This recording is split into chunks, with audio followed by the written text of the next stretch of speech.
tayong lahat.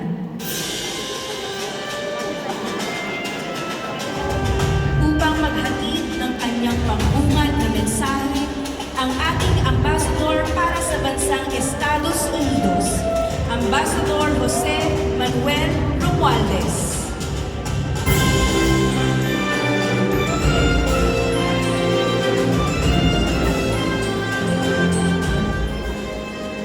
Magandang gabi at aloha sa inyong lahat. Your Excellency, President Ferdinand R. Marcos Jr., our dear First Lady Luis Araneta Marcos, House Speaker Ferdinand Martin Romualdez, our good friend and my boss, Foreign Affairs Secretary Enrique Manalo, and members of the Cabinet present here today, Consul General Emil Fernandez, members of our Filipino-American communities, mga mahal kong kababayan, magandang hapon or magandang gabi na sa inyong lahat. We're all very delighted to be here today for many wonderful reasons. Your warm welcome gives us the pleasant, tropical, cool breeze of the trade winds almost unique only to Hawaii. Coming back here has always been a delight, as I have many fond memories of our visits here back in the old days when we used to visit Apo Ferdinand Sr. Meeting my kababayans here and seeing how much they have achieved over the years makes us all very proud of being a Filipino. Hawaii almost feels like home, and rightly so. For decades, Filipinos have become vital contributors to the culture, the economy, and the way of life of Hawaii. Kahit saan ka pumunta dito sa Hawaii, merong Pilipino at Filipino-American na inaasahan sa kanyang posisyon na kinikilala sa kanyang serbisyo.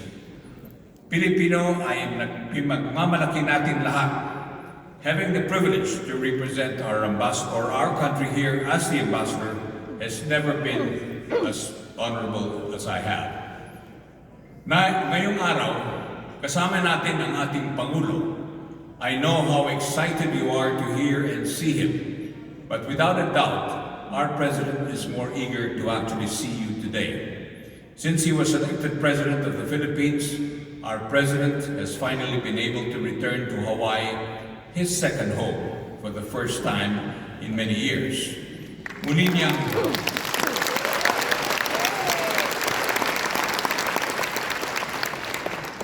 alam mo, muli niyang makakasama ang mga kababayan niya at marami siyang kaibigan dito sa Hawaii. Kayong lahat na matagal niyang hindi nakita. Our President was in San Francisco a few days ago to participate in the Asia Economic Cooperation or meetings and made a stop in Los Angeles for another economic engagement before heading back home. But before going back to the Philippines, he made sure he came to Hawaii, a stop which I also personally made sure to include in the President's program. Our President could never have been happier to be here today. Alam ko, mahal na mahal ninyo ang ating Pangulo in the same way he loves and cares for all of you, our kababayans, especially here in Hawaii. The President has been hard at work to fully realize the vision and dream of your dreams for the Philippines and for all the Filipinos. Let's put all our efforts together in support of our President to build a new Philippines or Bagong Pilipinas, a country that is peaceful and progressive and where no one is left behind. Maraming salamat at mabuhay po kayong lahat. Maraming salamat po, Ambassador Romualdez.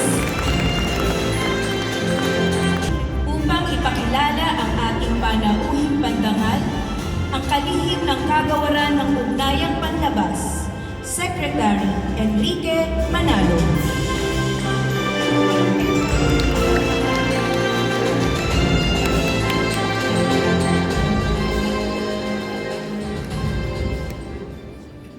Mga kababayan, ikinararang kong ipakilala ang Pangulo ng Republika ng Pilipinas, Ferdinand R. Marcos Jr.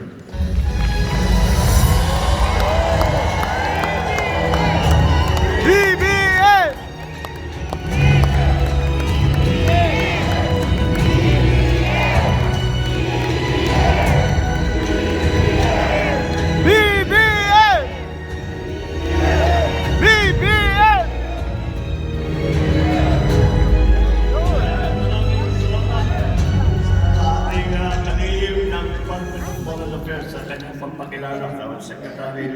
Solano. Please take your seats.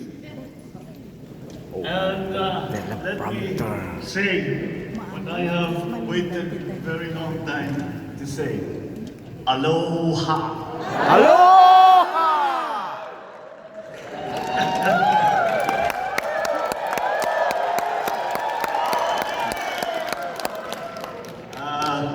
Alam niyo po, I'm sure that they have told you, we have just come from San Francisco and Los Angeles to San Francisco. We attended the APEC conference. Yung mga lahat ng bansa na nakapaligid sa Pacific Ocean and in Asia were there, and it was very important for us to be there. But on the way back, I was told that we can fly directly from San Francisco to Manila. And I said, but Honolulu is in, Hawaii is in the way, on the way. So I said, we have to go down, we have to land in Hawaii. I have to say hello to all our friends in Hawaii because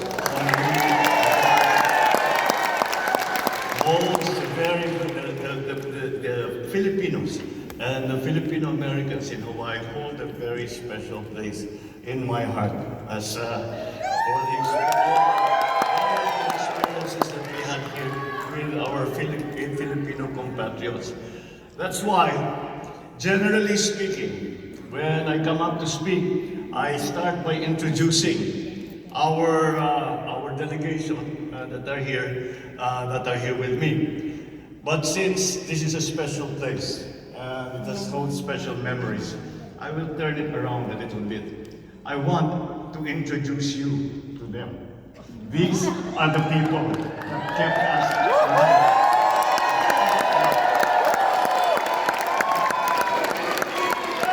They landed here in Honolulu with nothing. With nothing. My family was flown from Malacanang Palace to Hickam Air Force Base. And when we finally moved to Makiki Heights, kayong lahat, nakikita ko kayo, nandun kayong lahat. They were always there. We had nothing with us. They kept everything to inspect everything. These are the people who kept body and soul together of the Marcos family. When I tell this story, people do not quite believe me. But I tell them, you do not realize how close we became and how kind and how generous the people, the Filipinos, Americans in Hawaii were.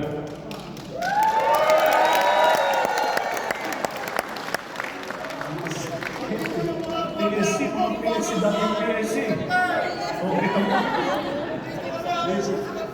this is your predecessor, presidential security. It is,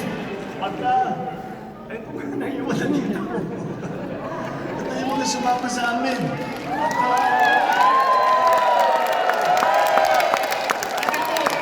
Pati po yung nag-entertain sa atin, si Florante.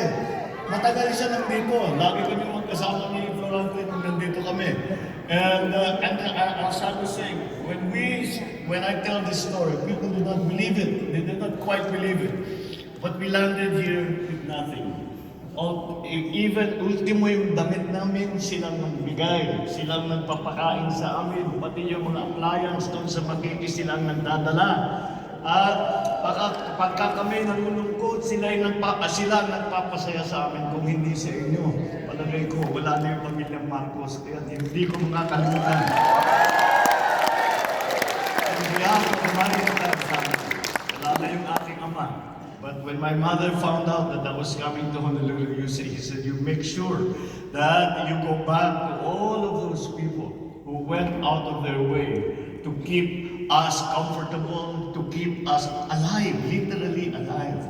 And that is something that I will carry in my heart, that the Marcos family will carry in our heart. We tell our children about this and how wonderful you all were to us in the time that we were here. We could not have survived that very difficult period if not for you.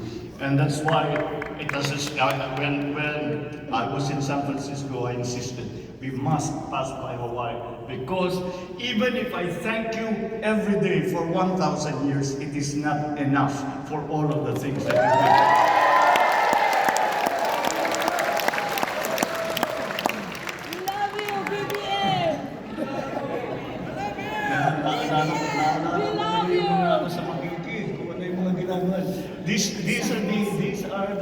These are the leaders of the Filipino community. Yung iba wala na. Si Manong Joe wala na.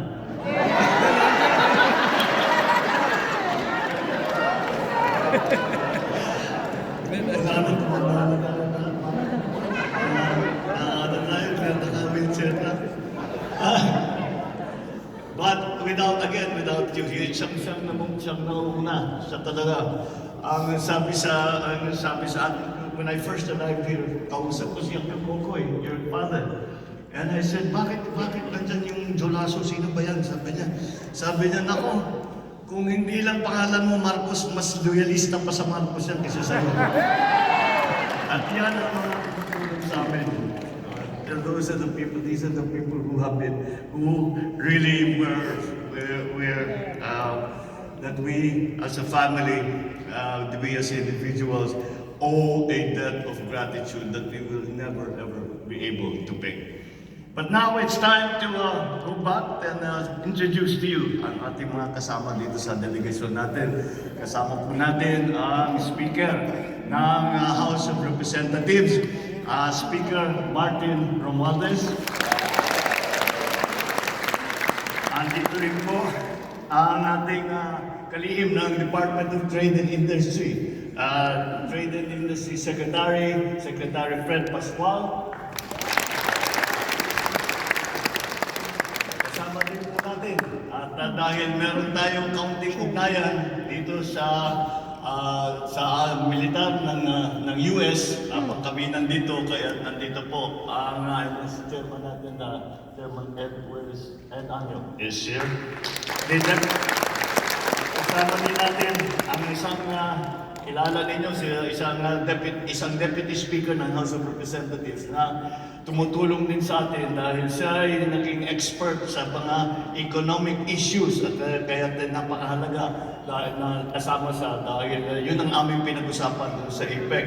Ang ating deputy speaker, Congressman Ralph Recto, who is sometimes referred to as Mr. Vilma Santos.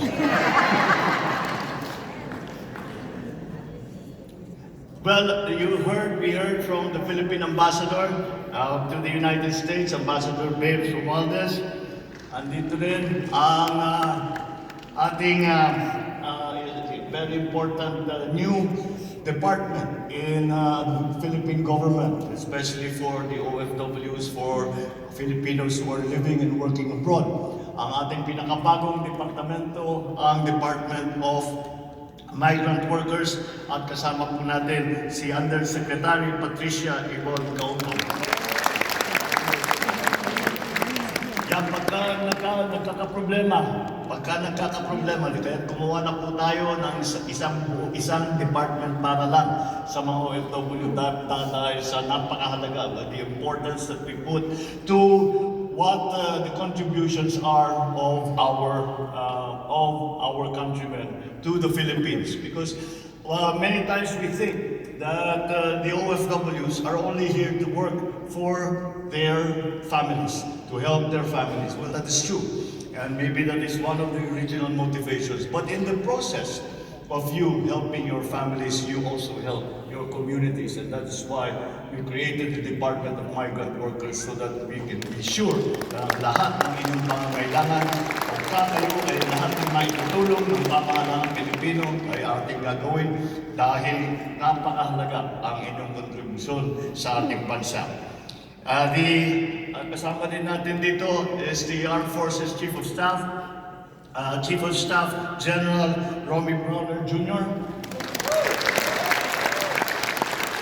And hindi na kailangan ipakilala dahil kasama ninyo lagi our Consul General at Hawaii Emil.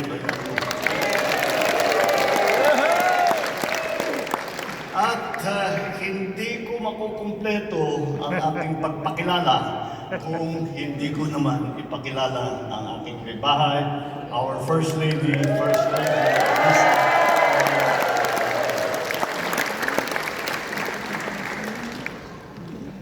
all the fellow workers that are with us, my fellow workers in government, ladies and gentlemen, naipag-arabi, good evening po sa inyo.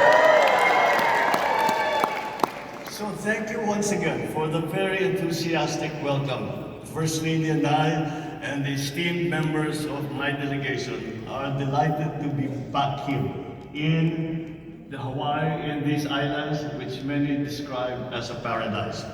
After my attendance of the APEC leaders meeting in San Francisco earlier this week, I made sure, as I said, I made sure that we come to Hawaii so that I could spend a little time reminiscing with all our friends here and perhaps go around and look at the places where we used to spend time at the time that we were here.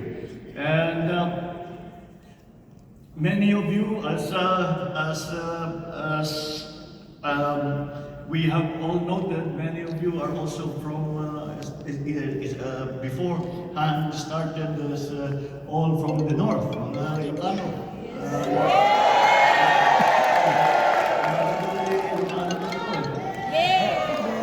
So, and that is why we have made it a point to come. Also, we have I wanted to come because we have been watching in the Philippines. Pinapanood namin ang mga pangyayari sa Maui at kawawa naman ang ating mga Filipino na naging casualty. And so before I proceed, let us share a moment of silence as we remember those who perished in the devastating wildfires in Maui last August.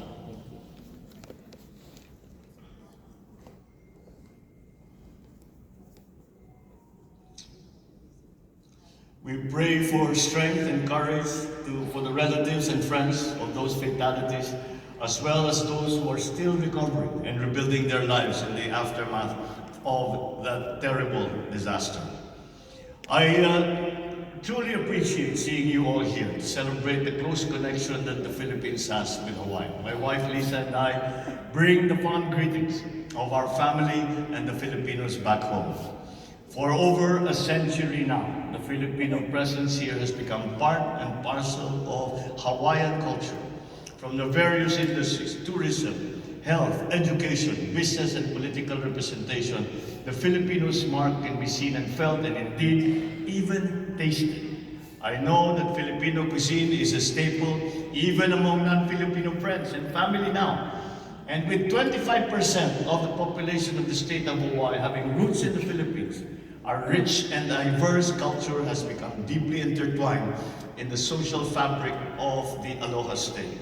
That is how deep the connection between us has been and will always be. Over the years,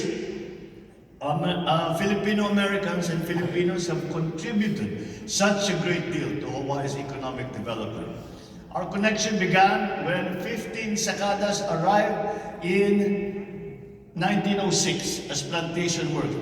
They left sa Lumagi Port in Ilocos Sur. Yun yung una. Kaya yung ating nung 2006, we were able to celebrate the 100th year. At yung mga kamag-anak ng mga unang sumakay na immigrant workers, plantation workers dito sa Hawaii, ay nakapag-celebrate kami kasama pa namin ang governor ng Hawaii noon. At dahil sa importansya na binibigay ng mga Hawaiano sa ating mga Pilipino ay hanggang Pilipinas nagkakampanya na ang mga American na kandidato ay para makuha nila ang boto ng Pilipino. At yan ang aming ginagawa nung nandito kami ni Manong Joe.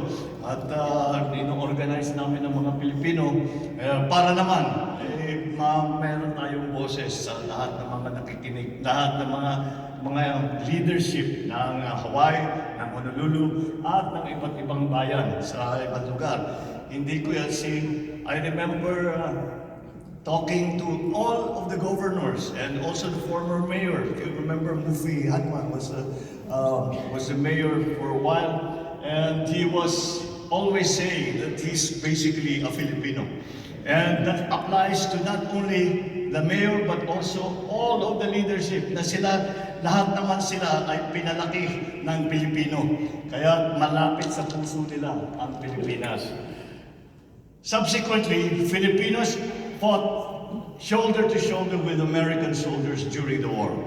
We see now many very successful second and third generation Filipinos, as well as present day migrants who are an indelible part of our society. Because of you, the Philippines enjoys a very positive image in Hawaii.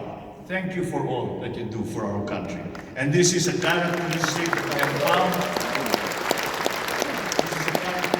I have found everywhere that I go. And over the many years that Filipinos have been working abroad, and not only in the United States, not only in Hawaii, pero kahit saan ako pumunta, ay unang-una sinasabi ang gagaling ng Pilipino, ang sisipag, ang babait, mapagkatiwalaan, at ang gagaling pa mag-English, mas magaling sa amin mag-English. Kaya naman, kinikilala na ang Pilipino dahil sa inyo. It is because of your hard work. It is because of your talent. It is because of your graciousness and your affection for those that are around you. Ang laging nababanggit na katangian ng Pilipino ay masyadong matulungin. At ipinapaliwanag ko sa kanila na meron tayo kasama sa ugali ng Pilipino, sa kultura ng Pilipino, yung tinatawag na magiging bayanihan. At hanggang sa lahat ng pinupuntahan ng Pilipino, dala nila yan. Dala nila yan ng pagkabayanihan ng mga Pilipino, at kahit na, nasabi nga nila, kahit na hindi sa trabaho na, basta may nangangailangan tumutulong pa rin. Kahit hindi Pilipino, ang nangangailangan ng tulong, tutulungan ng mga Pinoy. Kaya naman, mahal na kayo ng inyong mga kakilala dito, ang inyong mga katrabaho dito, at hindi lamang dito sa Hawaii, kundi sa buong mundo ay kinikilala na ang Pilipino na dahil sa maganda ninyong ipinapakita, at kami naman sa Pilipinas ay pinapalakpakan namin kayo kahit malayo, at pinapalakpakan namin kayo sa inyong napakagandang ibinibigay at dinudulot sa reputasyon ng Pilipinas.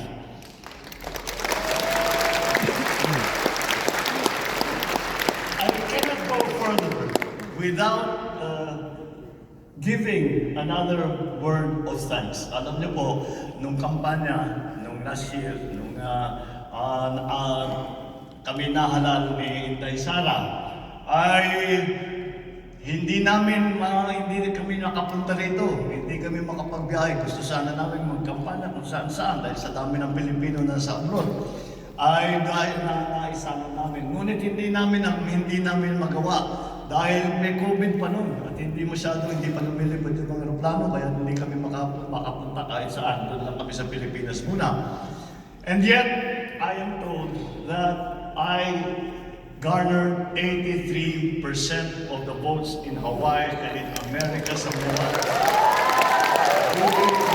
exercise of last year. Kaya kailangan ko magpasalamat sa inyo sa inyong tiwala na ibinigay sa amin, sa tiwala at suporta at pagmamahal na inyong pinaramdam sa amin. Kahit na hindi kami nakarating dito, ramdam na ramdam namin. Nakikita naman siguro ninyo yung mga programa, mga rally natin dun sa Facebook at live stream namin para nga makita ng lahat ng ating mga kababayan. Hindi nga namin magawa, kaya gumawa kami ng counting replica noong kampanya para naman kayo na hindi namin napuntahan ay makaramdam kayo ng konti na aming karanasan nung nakarang halalan. Even from the time of my father, you have been by our side in our quest to serve the country. From the bottom of my heart, I must say that I thank you for trusting me, for believing in this leadership. In return, I and my administration will be hard at work and have been hard at work from day one to ensure that we accomplish all that we have set out to do. In San Francisco, I met with the leaders of other APEC countries where we discussed how to create a resilient and sustainable future for Filipino Americans and all the people of the APEC regions by making our economies interconnected, innovative, and inclusive. And I urge them to leverage APEC's core values, collaborate with the private sector, align efforts with global economic initiatives, with a view to expand representation, strengthening government-business relationships, addressing protectionism, intervening when the market fails while continuing to enhance cooperation on a broader scale. It has become a very important part of the transformation of the Philippine economy that we are undertaking. And why is it that we have to transform the Philippine economy? Because COVID changed everything. COVID changed the way we work. COVID changed the way we live. COVID changed the way we interact with one another. COVID changed the way we do business. And we have to adjust accordingly. And the strength will come from these partnerships that we create with our friends and allies from around the world. Starting with APEC, with ASEAN, pati na sa UN, lahat yan ay talagang pinilalapitan natin para naman pagka mas marami kayo na nagkakapit-bisig na nagtutulungan, mas matibay at mas mabilis at mas magiging matagumpay ang inyong mga ginagawa.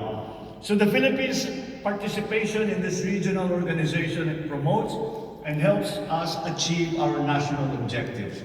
So I am happy to share with you that the Philippine economy remains strong and positive.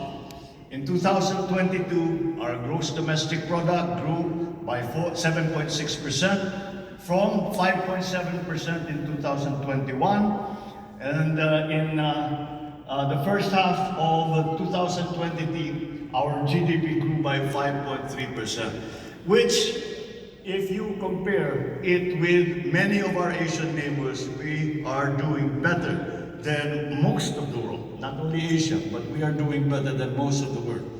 And I'm confident we will achieve our target growth of somewhere between 5 to 6 to 7%, 5 to 6% for this year. Because we have you and your full support with your trade missions, your various business pursuits. Our economic managers project our GDP to grow by a very good number from 2023 to 2028. Ang aming target po ay mula 2023 hanggang 2028 ay lumaki ang ekonomiya ng Pilipinas net about by 6.5 to 8.0%. We are closely monitoring domestic and external developments to make sure that whatever policy adjustments that are necessary are in fact being made. Employment and jobs in the Philippines are now at historic highs. Tourism growth areas are back in business. Investment, registration activities have significantly increased. Manufacturing activity has accelerated, contributing to the highest share of GDP at 18.7% is the contribution in 2022. We continue to closely monitor the impact of global economic slowdown and to facilitate diversification of external markets in order to expand opportunities for our exporters. We will still face many challenges in the economic sphere until next year, and in the following years, hopefully they will subside. But nonetheless, they will still be there. But you must rest assured that we are better equipped now and more resilient now to withstand various external and risks and challenges. With the active participation of all sectors of society, including overseas Filipinos, we can be on track in achieving social and economic transformation agenda towards a prosperous, inclusive, and resilient Philippines. There are so many things that we have to do. And that's why I cannot understate the need for us to be united. So I ask all of you, continue to be supportive of your government and of the Philippines. You have worked hard to build your lives here. You are the glue that holds us together. Let us keep traffic bustling between our two homes. Let us continue working together towards building a stronger Philippine Republic. I count on your support. Maraming salamat po sa inyong lahat. Mabuhay ang Pilipino, mabuhay ang Pilipinas. Thank you very much. Mahalo. Ang Pangulo ng Republika ng Pilipinas, Ferdinand R. Marcos Jr. At ngayon naman po, iwagayway ang bandila at taas noong awitin, ang Ako ay Pilipino.